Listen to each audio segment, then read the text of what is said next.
hello everyone, what are some of the takeaways we can hopefully share with everyone that are applicable to potentially and hopefully other companies and other industries that are also facing the backlashes of the crisis.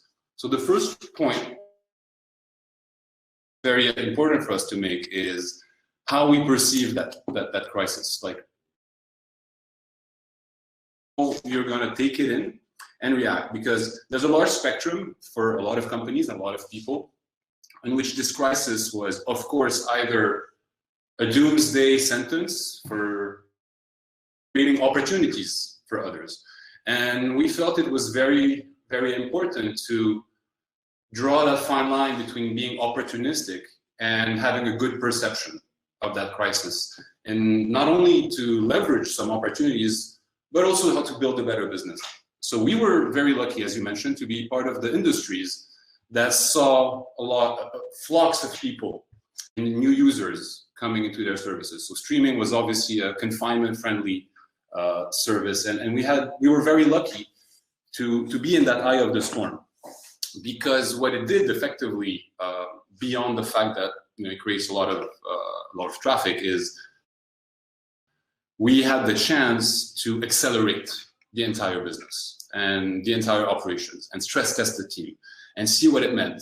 So very simply, we came up with a formula that the crisis for us, being based in Beirut, catering for the entire MENA region, 4 million Arab speakers a month, turned into, very quickly, in a month of activity, we saw peaks of 500% growth in users and in 300% in hours viewed.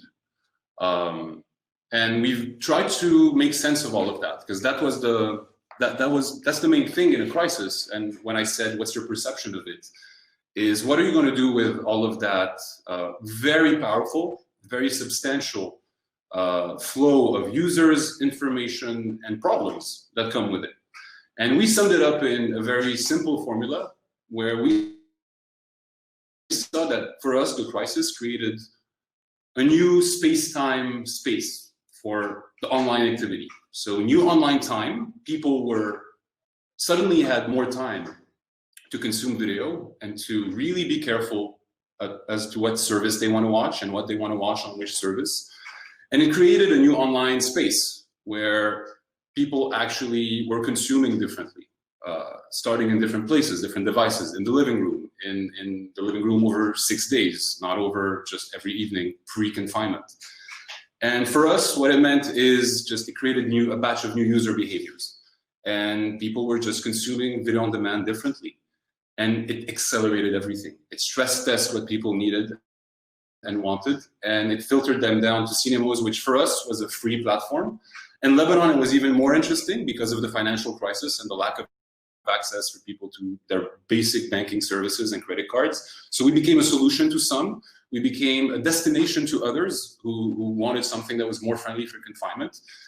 And that brings me to my next point, which is it has shown very quickly that for us, this was the perfect time, and we strongly advise any entrepreneur out there, any company out there, big or small, to use the crisis to experiment and test. We had the user attention. People were home a lot, so we had to fight to grab a piece of their attention in a certain way. So we tried to find what were the triggers for that. We tried to find what staying at home meant and how the VOD experience could be enhanced. And the new millions of people that were now watching Cinemoz were watching new content and different stuff. They had more time to think about what they want to watch and to be pickier, or not in some cases.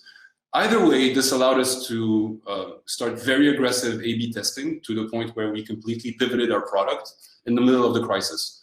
And we were very much closer to a Netflix or Amazon type of model, where you could imagine logging on Cinemoz and finding thousands and hundreds of titles and TV series.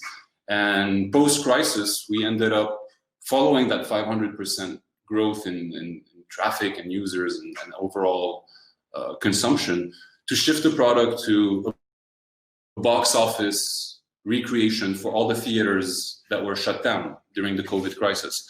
So we became an extension of the cinema, whereby you go on Cinemoz after starting the crisis up until today, the product has changed. It has become the 5 best films that have just been released in cinemas that you cannot watch in cinemas anymore, or missed if you're a film fan, and can now watch on Cinemoz 5 films free every month.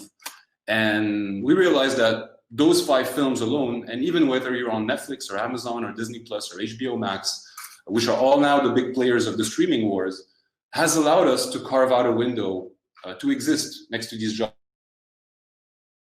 of the streaming wars and put a certain dent in or be on their radar, which, going back to new behaviors, allowed us to attract them.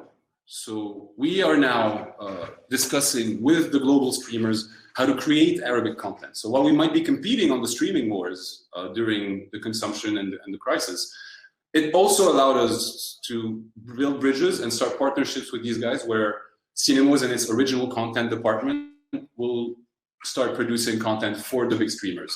So that's a new revenue stream, a new alleyway that allowed us to really find a positive outcome. I'm going to interject, Karim. Thank you so much. There's not enough time, by the way. There will never be enough time to talk about what I would call the Lebanese Netflix, or really the fact that video on demand and being able to have the in-theater experience at home, what it's done for us and what it's really helped us survive and keep semi-sane, I have to say. So thank you so much for that and for being part of this event today.